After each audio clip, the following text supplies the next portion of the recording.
started. Hey, welcome. This is Charlene Burke with Grow Because You Know. That is the website, www.growbecauseyouknow.com. This is Morning Mindset. I read a few pages from Think and Grow Rich, and then you can read along in your own book, or in the link provided below, there's a PDF that you can read along. And then let's have a discussion about what each of us got out of the reading. So let's get started. Midway down, page 60.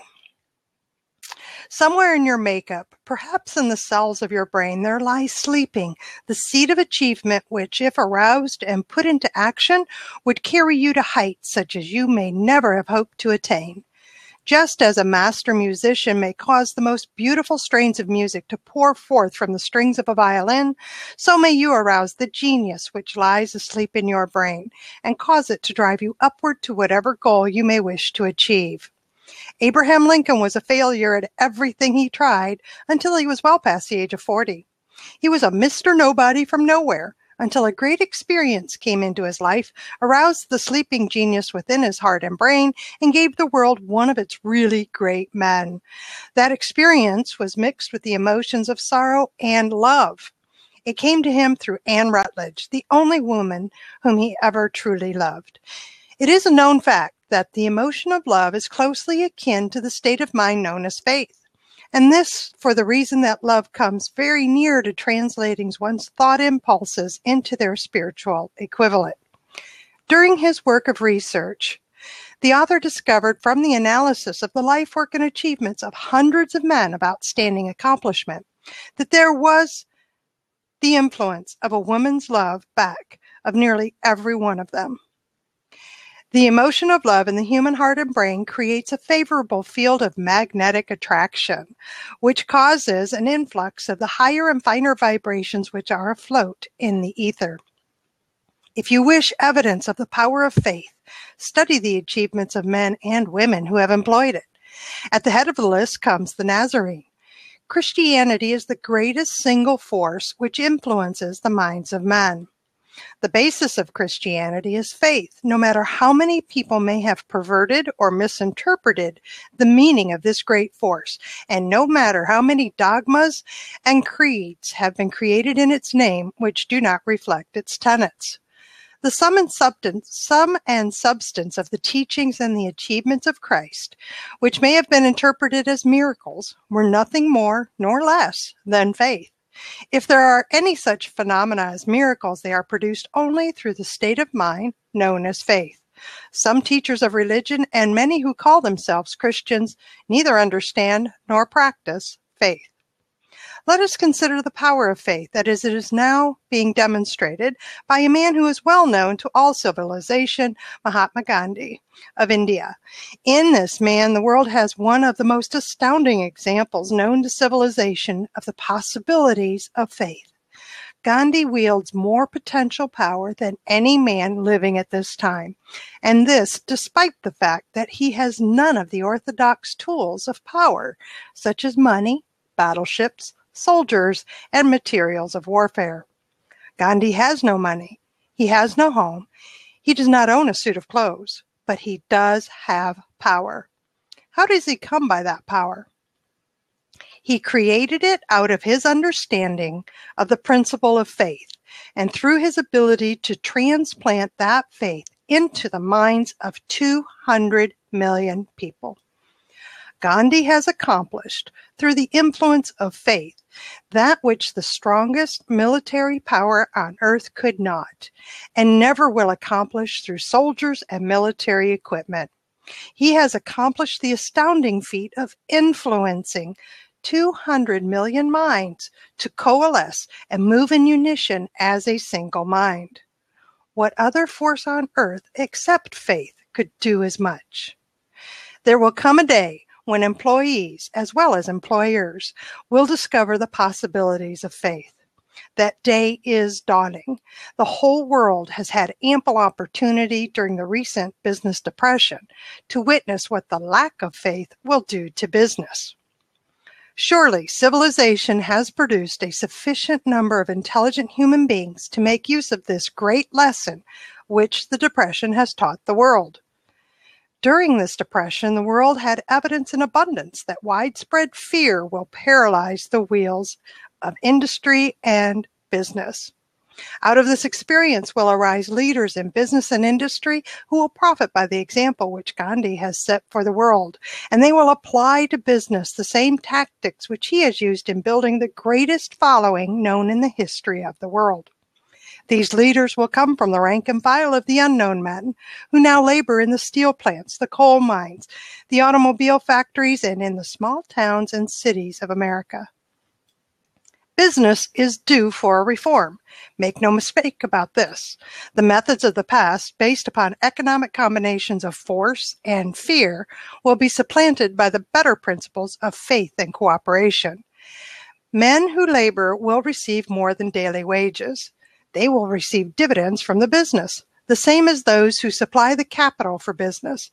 But first, they must give more to their employers and stop this bickering and bargaining by force at the expense of the public. They must earn the right to dividends. Moreover, and this is the most important thing of all, they will be led by leaders who will understand and apply the principles employed by Mahatma Gandhi.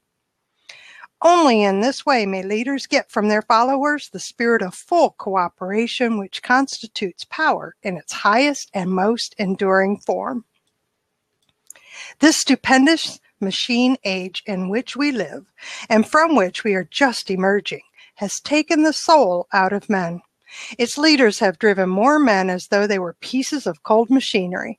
They were forced to do so by the employees who have bargained at the expense of all concerned to get and not to give.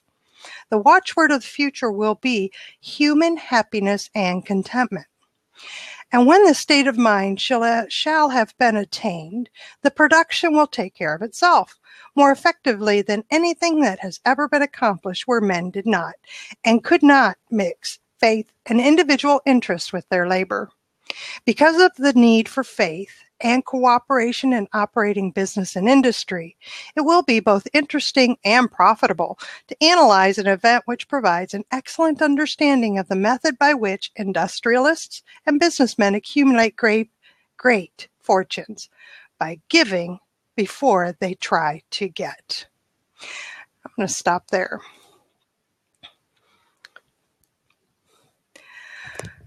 Oh, well, that was interesting. I thought so. Hello, Edwin. Good to see you here. I think you can see why I stopped where I did. To me, this was powerful, just as all the readings are powerful. Something else to take away. The idea that are we really ready for that reform? Are we really now in an age of giving before we get? Did it take having access to the internet and social media for us to begin putting that into our lives and into our businesses? Seat is open. I would love to have somebody come in and discuss with me.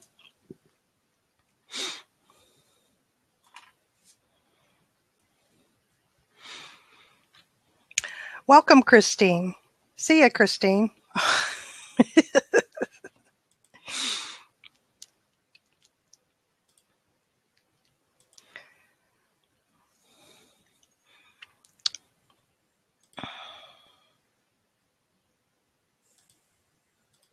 So I am familiar with the formal business networking group called BNI. I'm not completely familiar with the founder and all of the rules and everything else.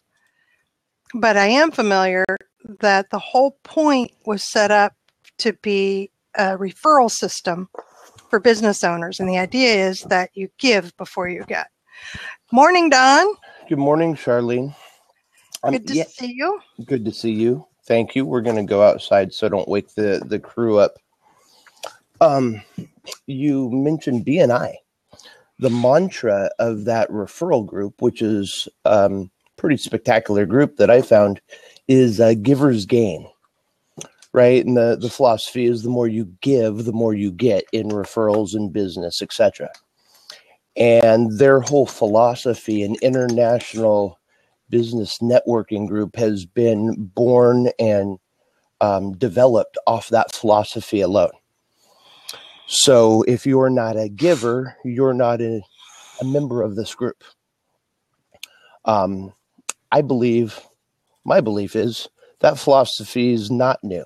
I don't think it took the internet for that. I just think it takes a selfless person to have that philosophy and see the fruits of that working in their life. Uh-huh. I mean, look at you. Look at you. You're giving. You're not asking for anything in return. That's true. There may be some hope of some business. Let's face it. Oh, one day it'd be nice if I got a paycheck. I haven't had one in a couple months. It'd be nice if I had a paycheck. Absolutely. But excuse me for the movement. Thank you. No worries. Just glad you didn't trip. That would have. Me too. That would be a horrible way to start the day. But yeah, BNI is a great example. Have you experienced a meeting or been involved? Oh yeah, I am the professional substitute.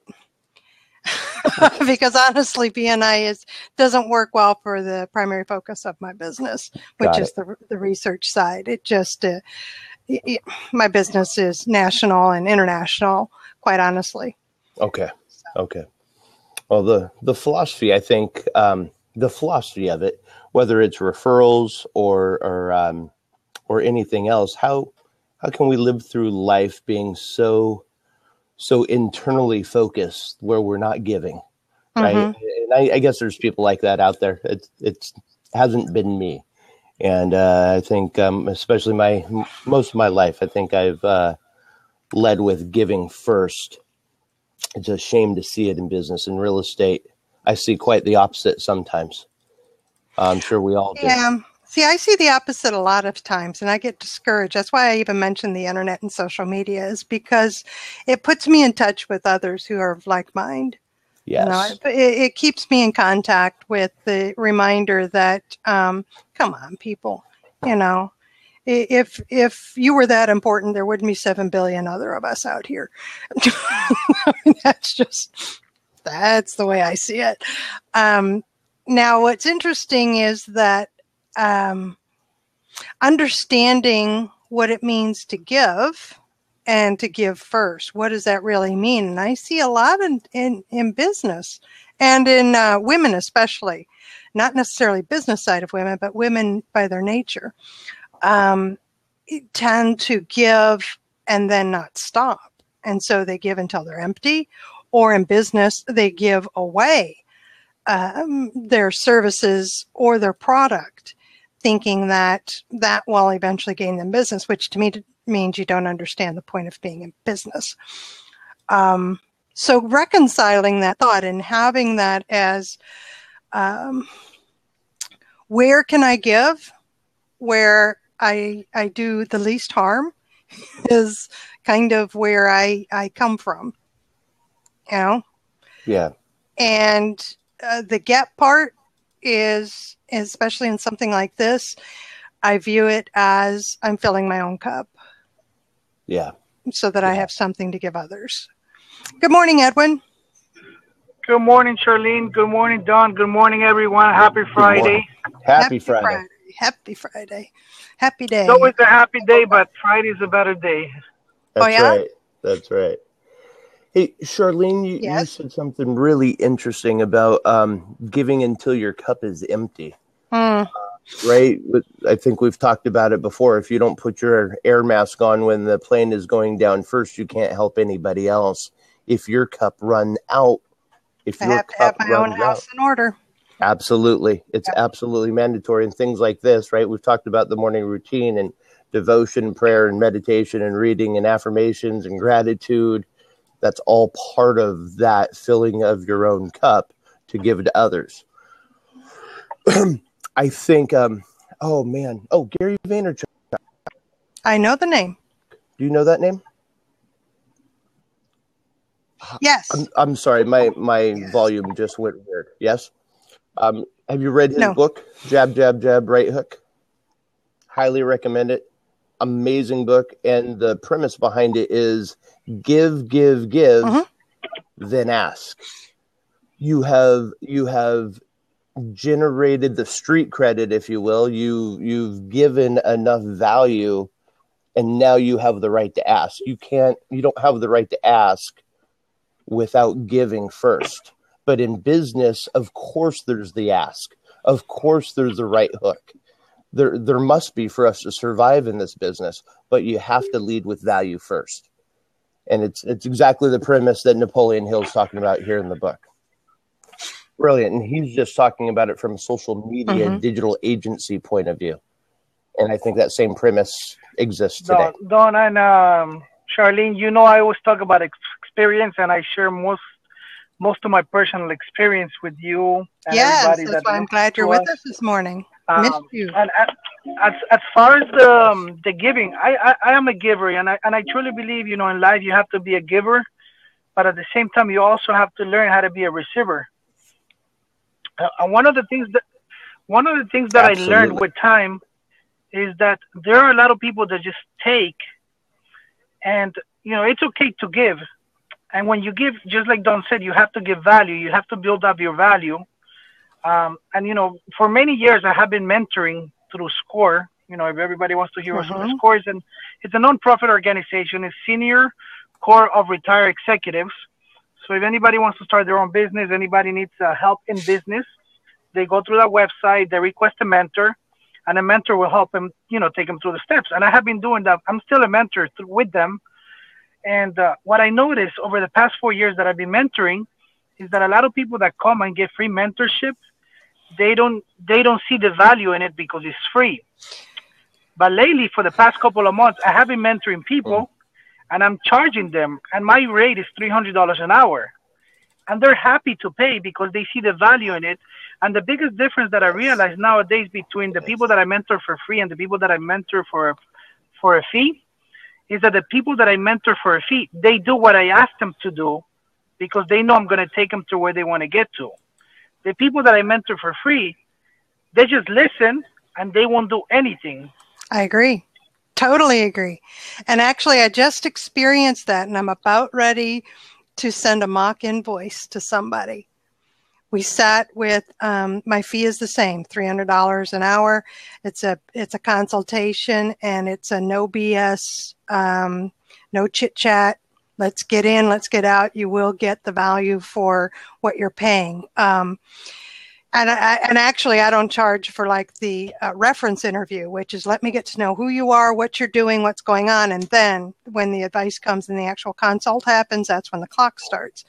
So I did all the pre-stuff with a gal who is very hesitant about getting online with her business, and went through all of that. And then I said, so you're ready to pull the trigger. Well, thank you so much for talking with me. Yes, I've got it all down. I'm going to start now.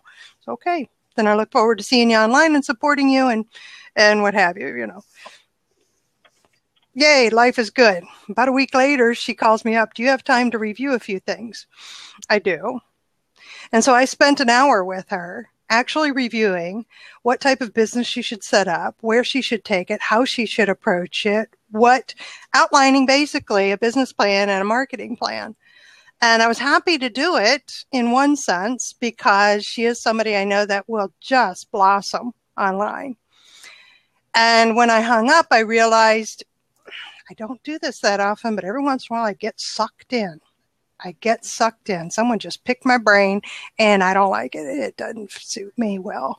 So I said, I said a prayer and I wish her well. But now I'm to the point where, because it's still niggling back here, won't let go, I'm going to send her a mock invoice. It's a lot cheaper for you to go the route of the guide that I gave her. It's a lot less expensive than paying for the hour consultation with me. So maybe that'll push her forward. and that goes back into, us giving, it's okay. We give a lot, we give a lot of value to people, in a sense of when they pick our brain and when they come to us. But, it's okay to charge because, we're giving them a lot of value. So it's a win-win for everybody. And I think life is all about winning Yeah, for everybody, not just one-sided. I admit I was very pleased with myself for having cut it off before it went over the line with somebody else. Got them set up, and I'm actually, it's a C-level, and he was getting consultation, and then it went into more deeper into some things, and I'm giving short answers now, just telling them, I say, if you really want my services, let's move forward with this. Yeah. Well, you're right. I mean, the perceived value of something free over skin in the game. Same $300 an hour for consultation, and I'll do training for the real estate company I work for, where agents will come in for free. It's my service back to my company, and if they become personal clients, awesome. I don't care. I don't need them, but I would love to work with them. And the number of people that don't take action when they get the same advice that someone that's putting 3 or more per hour on the line, so that satisfies your need to give, right? Okay. Yeah, it does. It does, because there's enough of that consultation involved in what we do. I mean, there's the dollars that we charge, and then there's the value well above the money that we charge, guys. I can tell we all give way more than we are compensated for, right? That's just who we are. I don't want applause for that. That's who I am. That's how I sleep at night. It's all good. But it's just, and this has been something I've seen probably for 14 years running real estate companies. When I wasn't just coaching, it's just incredible. I want your advice. I need your help. I say I want to do this. Here's all the advice in the world. Here's the exact plan. Go do this. And then next month, it's that same. You're shaking your head, Edwin. You know exactly what I'm talking about. Yeah, I worked with a local agency. It's the exact same thing. To provide marketing guidance. I was the first SEO advisor for the Small Business Development Center here in town, and they set me up. And I was also working with the Community Action Program, which was for lower income, disadvantaged people who actually got grants to start a business. And it's a very local level. Well, I'm always like uncomfortable that somebody gets free money to start a business, because that tells me that, because they don't have to put anything else in. And that tells me that I don't know that they understand how a business actually works, but neither here nor there. And they, out of just under 100 people that came through that program where I was training them and walking them through and everything else,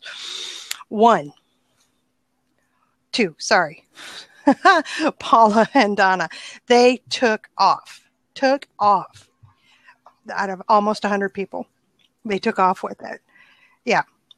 It was absolutely phenomenal to me to sit and think that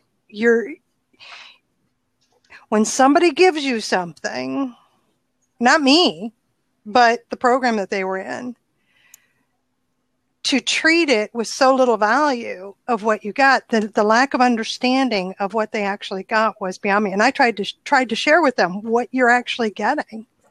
What you are actually getting with, John, now they're 2%ers. 2%ers are the action takers. 1%ers are the ones that keep all the money. They keep more money than they spend.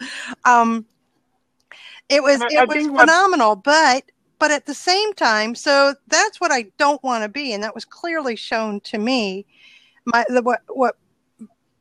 it boggled my mind was because it was so different than the way that I think. And when I go back to the reading here about the great value of faith and cooperation and giving before trying to get, is that I could easily be like one of those people if my approach was, I'm going to get everything I can right now, and then I'll give later.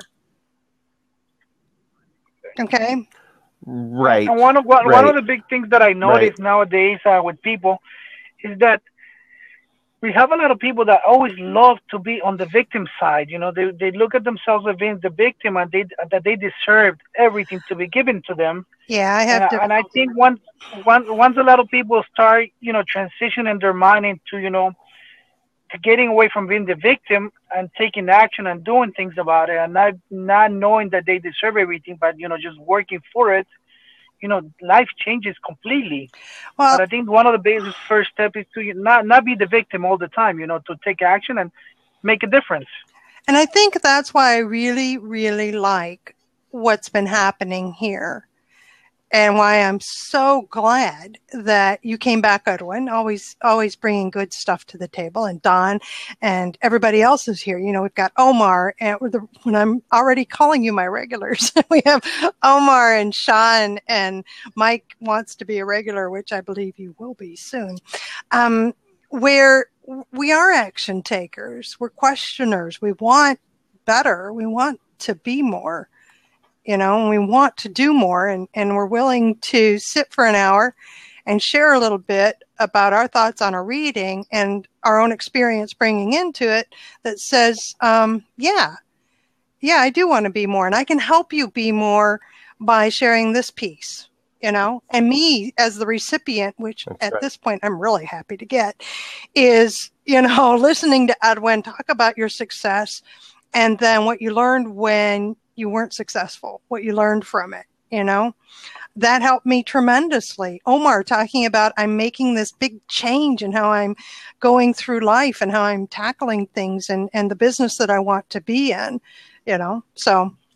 Let me jump in for a second. Absolutely. Because, Edwin brought up a very good point. I think it was Edwin or Don, whoever said that it's giving is good to receive. I or really to learn how to receive. Learn how to receive, because it is a continuum. It is a continuum. They are the same, Now, we can speak of my tree business, and I have the faith that if I go out and I cut a tree down for a little old lady who can't afford my expensive services, that if I do the job or just do it just to get it done for her safety or whatever, and I do it, because I love doing what I do, that the universe will reward me, or the next phone call is going to be a big job, or it's going to be a tree job. I have no doubt that I can't outgive God or the universe. I know that what I put out is going to come back. I can come to you and say, okay, well, I'll put it on the universe, and the universe is going to reward me. Don't worry about the money. I got this. So that's the attitude that I need to come into this new phase or this internet marketing stuff with. What you guys talk about, giving away value. Give value away instead of going for the money. Where's the money? I want the money. I haven't evolved to that point yet. I don't see, but I can see the tree analogy. I love that, Omar. Yeah, that's very good. That's a beautiful analogy, and I was just making some notes here. I think that the other way to say that is we give to give, right? We're not expecting everybody to do everything and pay you thousands for it every time, right? We have to do it regardless of the results, right? And not be attached to the outcome. The outcome is going to be the outcome. Whoever we give it to is going to do with it what they do. Right? That's not up to us. Our job is to give and inspire and train and teach and coach, and then let the world take care of it from there. God, the universe, Allah and Buddha all together. I think that's what's coming from the reading. That combination of faith and moving forward with faith and love, so that there's cooperation, and those who work with me, I always view them as partners. I'm ultimately in charge. We all know that, but until the time comes when I have to express that, we're but we're still partners in it. We're still partners. Where is Sean? Get him in here. You talked to him today. He hasn't been Uh-oh. I'm gonna go grab another cup of coffee. I'll be right back. I'll step out. You have been called, Sean. We don't care what you look like. Morning. You got a lot of mastermind people up here. Come on in, Sean. And once we give, another part of the reading that you were doing that I realized that once you start giving, a lot of people see you and they start following you because they know that you're a giver and that you give value to them. So once you become a giver, the people will follow you. If you don't make people follow you, you want people to follow you because who you are and what you have and what they see in you. And people are going to follow you for different reasons. Just going back again, like always, I always talk about life experiences. My business partner and I, my business partner just moved to Florida a year ago. Mm-hmm. And I used to handle all the Florida retail locations here. And when he came to Miami, I actually told him, now you're going to be in charge of all the employees in Miami, so I could step off and do something else. When I gave the news to all of our employees that I was stepping down and he was stepping up as being their boss, in charge of them here in Miami, they were all sad, and they always say, we like Edwin better than Louis, but it's because they never had a chance to deal with Louis as far as him being on, here in charge of them all the time. But that made me feel good, because inspired people, they will follow you. And when you give value to them, they will follow you no matter what. And that's probably, where Gandhi gets all his followers, because he gives a lot without expecting nothing in return. Well, he has influence, and he's touching something inside that moves the people. He's inspiring, and he's again touching something that at the emotional level, which is really what a lot of this is regarding. It's going to be interesting to see where I end up, because all these years I've always been behind the scenes, and now I'm putting myself out there. I have no idea what's going to happen. I know. All right. So I'm already seeing in my head, Tom Birch comes across as, yes, it is happening now. And you are a part of it. John, I cannot get away from you, my friend. I cannot. That's funny. Hi, Mike. Good to have you with us. Good morning. Good morning, Mike. Been up all night over here, Charlene, because I'm presenting today.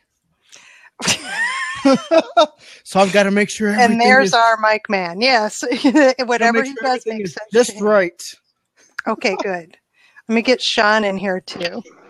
There we go. Right. Morning, Good Sean. morning, everyone. You have been called, Morning, Don. Sean. Good morning. I heard that, but I was waiting for my internet to stabilize.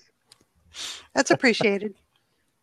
So, Mike, did you have some thoughts about the reading or what we've discussed to this point?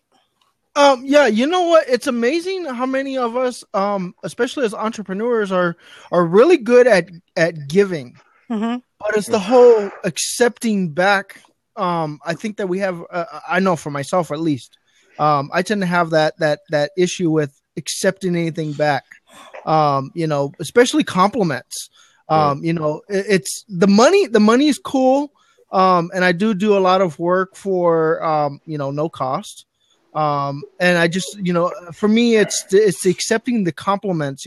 People tell me I'm the guru, and kind of like they want to bow down to me. Kind of, I really know what I'm doing. Well, you're not alone on that one. I'm really just one guy here. I'm really not. I just helped you with like. I'm only one half. What is it? You're all that in a bag of chips. I'll be the bag of chips. I'm okay with that. The all that part we're going to leave for somebody else, right, Mike? Exactly. Here comes John at you again. Watch out, Charlene. Oh no. Yeah. Well, I don't have difficulty accepting compliments. It is something that not too long ago, in the relative scheme of things, that I was taught, you just say thank you. That's right. That's all. Just thank you. Right. Whether I believe it or not has no bearing on the fact that somebody else believes it. So it is thank you and move on. There you go, John. John, I knew you were coming, my friend. I knew you were coming. Yes, you were going to show it. up. Sean, tell me if I need to boot you, dear, so that you can come back in. So again, accepting compliments isn't difficult. It is the I just practiced what you said. I just practiced what you just said there, Charlene. John mentioned that we're all gods on the planet. I just said thank you. That's it. And moving on. And you see that I did not try to dissuade him. My job here is done. John, you're a riot. You are Good a old riot. John. Yeah, Good old so John. glad you're with us. So glad you are with us. So what is it that we have difficulty receiving then? In Mike's case, he's talking about excessive compliment or being viewed on a pedestal or what have you. Again, I get that from a variety of places, and thank you. And again, doesn't matter what I believe about it. You are stating it, and I need to acknowledge it with a thank you. It's that simple. But where else does it come in? As we're giving, and we get, the idea is that we get that which we give. I'm going to take us in another direction. Is that the idea? That what you put out is what you're going to get back? Okay. Ooh, no. I would say no. What if we think about the law of sowing and reaping, so, you put a small seed and some effort into it to care for it, and you get a big harvest. Okay. So you get more than what you've given. Is that we get more than, if you're giving from that heart of service, then you're going to get a larger reward than what you put in. Okay. And, the talk about the getting, I actually had that experience because I am such a giver. Somebody reached out to me and said, they wanted to talk. Let's see how we can collaborate with your blab. And we got on the call, and the first thing she asks is, how can I help you? How can I support you? Oh, that one's a tough question, isn't it? I drew a total blank. Thank you. Whoa, can I think on that? Because I'm going to have to give this some concerted thought, because I'm just so used to give, that when somebody says, how can I give to you? It's like, I don't know. What a dilemma. I had that myself. I was stuck. I was having a lunch with a gentleman, and we were discussing things, and he said, this is fantastic. I'll let you know. The university wants to bring me in as a guest lecturer. This is great. And then he says, you've been so helpful to this point. What can I do to help you? And I just, not sure right now, because that wasn't the motive I was in, right? Right. I think it's a thought shift we need to get into. Yeah. Edwin was talking about it. We have to learn how to receive, right? It's something, it's funny. You guys were saying this. I ask my coaching clients that a lot, often, each of them. And it's interesting to hear both of you say that, because nobody's put it that way. It's, I don't know in the beginning, but once we get into our relationship after the first, second, third, fourth conversation, and the comfort levels there, knowing, Don's not BSing. He really wants to know, right?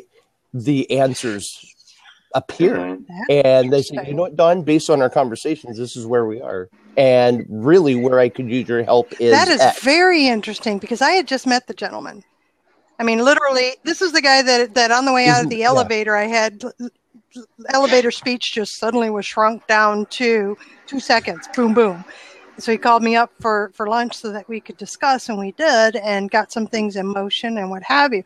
So I didn't know him. And I think that you're absolutely right, Don. What's triggering with me is that I don't know how you can help, because I don't know what it is you do, who you know, how you do things. Bingo.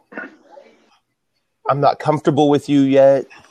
That's a pretty intimate question. I never viewed that. I never viewed it as that. All right. So a good response then, teach me now, is that when somebody asks that and I want to say, I don't know, can I come back to you on that after I've gotten to know you a little bit better? I think, it's the old Godfather saying, someday I may ask a favor of you, right? And it really is, right? As we grow, that's the easy response. Charlene, I appreciate it. I'm not sure right now, as we work together and we get to know each other, I think there'll be a point where I'll ask you for X. I think that's a fair statement. And it's not just until you two were talking about that it dawned on me That's why I'm getting that Interesting. response. Okay. And I'm going to be watching that. Yeah. What's the comfort level? And I think, I think I'm going to have some interesting conversations around that today. Go ahead. And find out, because, now that I'm thinking about it, the new agents, I'll wrap up. We'll be talking about building your business, whatever it is. Okay, great. Besides all this, how can I support you? What do you need from me? And the answer is usually from a brand new client, I think that's all. I think I'm good. I'm not sure what else I need right now. Okay, cool. And then I look into my veteran clients, 6 months, a year, 2 years working with. I ask that, Don, I know we've been talking about this, but right now where my head is with everything going on and business is going and things are spinning crazy, I need you here. And the answer is much more clear. So what struck me was very that interesting. I don't know how often I've actually said that to somebody in a brand new relationship, because I don't approach it that way. When I'm giving, it is something that I think that is helpful to you from what I'm seeing or hearing you say right now. And I approach to be of service, and I see a need and we talk and I'm able to give a little bit and help you along the way. But I don't recall actually coming out and saying the words that come out to me, which is, so how can I help you now? You know? So I'm going to make sure that I don't say that, because the discomfort now has been clarified and I don't want to put somebody in that position. Yeah, it's been interesting. There's been times that I've actually helped people, and I knew they couldn't financially afford my services. And they asked me, they would ask me that question. Well, what can I do for you? And there's been times I've been kind of, I guess, led by the Spirit to actually just tell them, I know you can't. I mean, I'm saying this in my head, of course. I'm not saying this to the person. I know you can't financially afford me, and so how can you do something for me? And I just tell them, just pay it forward. If you find someone who's in need of whatever the services that you offer, and they can't financially afford you, then maybe you might help them regardless. I like that. Yes. I want to welcome the new faces and names. Some I've not met. David Clayton, welcome. Diana Richardson, welcome. Andrea, good to see you here again. I don't want to leave anybody out. Dino, I don't know if you're still here, because up at top it's difficult to see. Simone, or is it Simone? Gary Carpenter, welcome. Good morning to everybody. Glad you've joined us. Here is a link to a PDF of the book. If you don't have one, I just read the pages 60 through 62, and that's what we're discussing, which is ultimately, and I'm going to go back to it. Don, you got to turn your camera so we can see more of your shirt, bro. We're seeing the wake up part, right? Oh. Had to ask, didn't you? It's been recorded. No need. It's Friday, baby. Let's go. I love the quote picture that says, TGIF, the grind includes Friday. Oh, nice. Yes. I haven't heard that. I like that. That's great. Because great. Thanks for asking, though, Sean. I appreciate it. All right. So I always like good shirts. Guys are so silly. All right, let's get back on. Can we get back on track? I don't know. Let's go. If we're not having fun, what's the point? There you are. You've just hit my button. You just hit my button. That's the whole sole purpose of being around, is if I can't have a good time doing it. Amen. There's a reason I walk away quickly from a lot of people. Anyway, so now you know, whoever's watching this in the recording, if you got way too serious on me, I walked away. Actually, that's not true. I'm the one that tends to get intense. Not necessarily serious. I've always been called out. This is something that I turned into a positive, personally, because it's been helpful to me. I've always been called out from the time I was really young about being very serious. And it's not. I'm intense. I'm intensely focused on something, and that is what I'm focused on. And you're not going to get a perky face when I'm that focused. It's not going to happen. I'm intense, and I know that can be off-putting. That's something that is just who I am and how I work.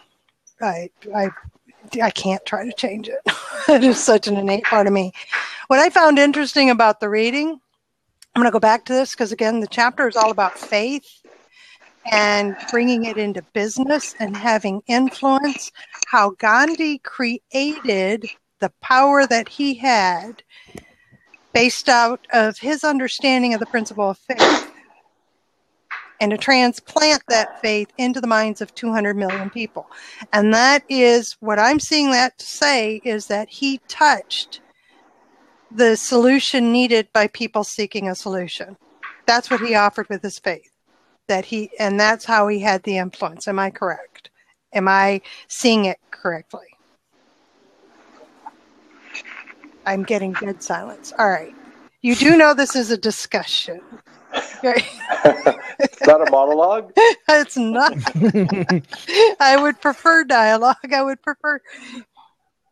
Charlene, ask the question again.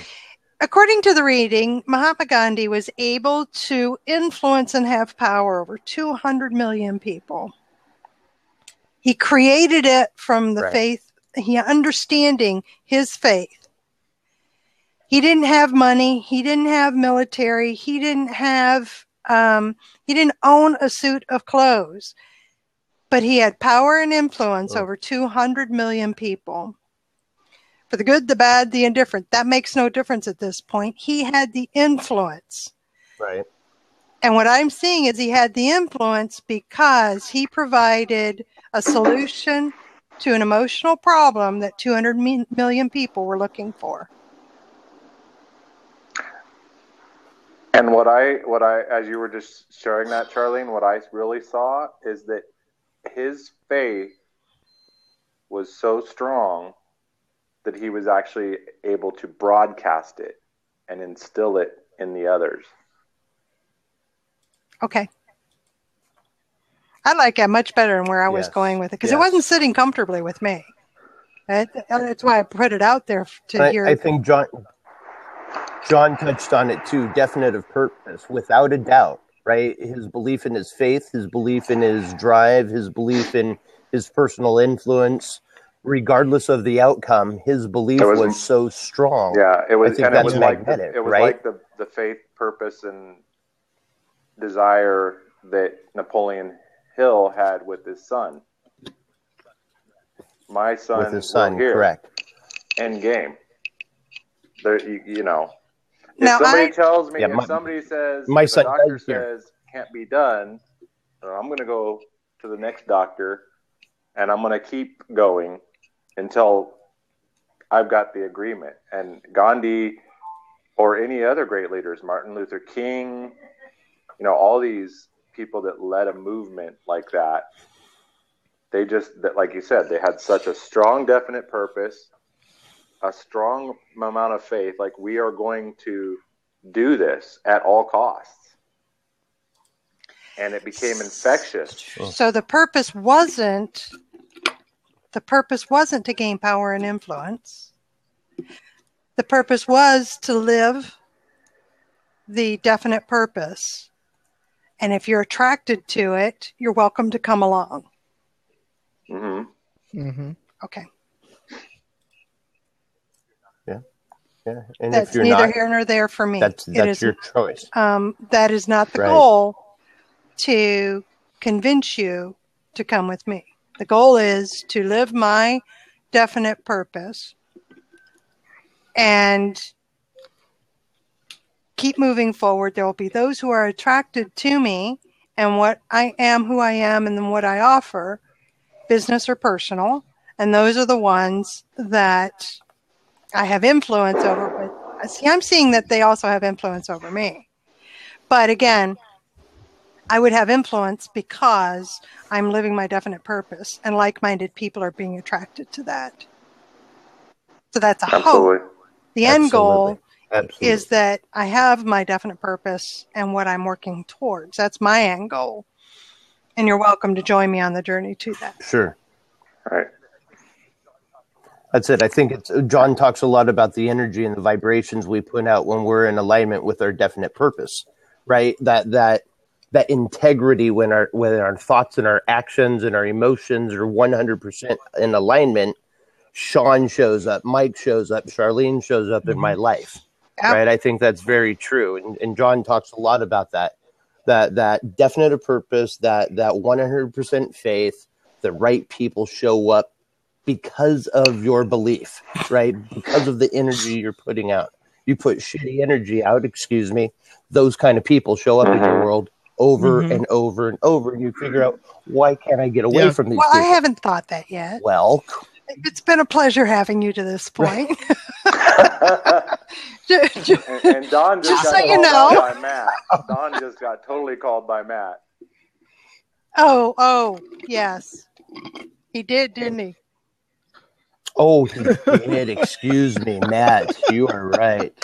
Yay, Matt. You are right. Go, Matt, buddy. Keep us in line, people. Keep us in line. He's I'm right, glad you Matt. typed it, because That was I awesome. assumed you were kidding around, Matt. I did assume that. Of course. And Matt, in all due respect, a lot of what I'm hitting on with John was conversations before today. There's also. a bit of history here, not isn't just there? today, but yes. Of which I'm grateful for. So. When we were talking about like this, an example like Gandhi, where he, like we said, he had his definite purpose, he had faith, he had that drive and passion that I'm going this way, and this is what I'm going to accomplish. And if you want, if you want to be a part of this, you want to come along, jump in. If you're not, no worries. I'm not going to get caught up in who's not coming along. I'm going to focus on those that are with me. But there was a great quote that when I was working in recovery groups, and I was a leader of a group, and that was, leaders don't create more followers, they create new leaders. So real leaders are not looking to see how big is my follower count. I like that. They're looking, who can I lift up? Like Edwin was sharing. He was working with his partner, and at a point he said, okay, guys, we're going to have him now. Step in. He's stepping in. He's stepping up. And I actually was on a conversation. I was watching the other night, and a person was sharing in his business, like he does the check-ins with his team, and he's always looking, okay, okay, here's where you're at. You're doing great. What's the next level? I'm not happy I'm here. I want to see you grow. I want to see you get up to the next level. I want to see you take over my company, or someday, launch out on your own and do your own thing. But I'm not, I don't want a team of mindless robots that just come in 8 a.m. in the morning, do their work and probably do a great job. But then at the end of the day, they go home. They're not vested in the vision. They're there to just kind of pass the time and collect a paycheck. Yeah. They're automatons. And that, honestly, I love the way you said that. That's what I was trying to describe earlier in the discussion of, when I work with people, I like to work with them as partners. Even if they're a part of my team, I treat them as the individual that is responsible. You came to me as the responsible adult that says you can do this, and that's why I brought you onto the team, and that's why I fired you recently, is because you didn't do what you said you were going to do.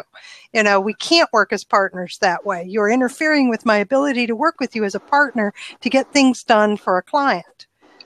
Recently happened, and I was able to find a replacement very quickly, and boom, things got done. I now have a partner I can work with to get things done for a client. That's how I view that. Yeah, I was just going to say. And it's powerful. Okay. I was just going to say, we've got Gandhi, we've got Martin Luther King, we've got Jesus Christ himself. I mean, they weren't people pleasers. They had a small select group of people. And I mean, even like Jesus, he had his 12 disciples. And then he said, okay, now you guys are leaders. You go out and you get your group of people that you need to then grow up as leaders.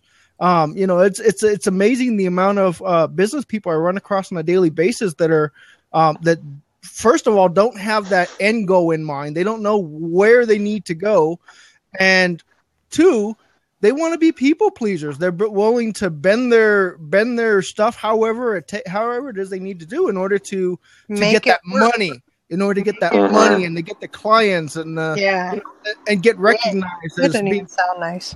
To get recognized as being somebody big and like, oh, well, look at me, I'm a guru.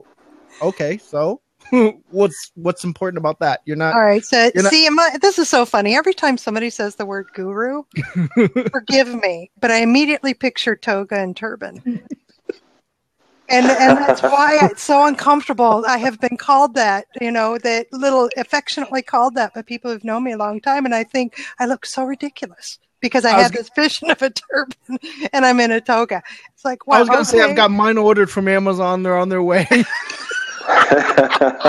Good one. Your guru starter kit. Love it, that we all right. So we're going to talk in just a minute about that as a product because I bet you we could sell it. All right, but hold on. We could sell it on Blab. What we're really selling on Blab, the Guru Starter Kit. I love it. Shut this down for the recording only. Please don't leave the conversation. Please don't leave to the side here in the comment area. But I am recording this, and I always promise that we're going to keep it within an hour for those who are watching the replay. I hope you got a lot out of it, as those who are watching the video. Just as an ending, this is Charlene Burke with Grow Because You Know, and I think you can after today's discussion because you do know some things now. The website is www.growbecauseyouKnow.com. And let's move forward and go forward in the day on purpose, with purpose, to grow our hearts, grow our minds, and grow our business. Until next time, much success to you.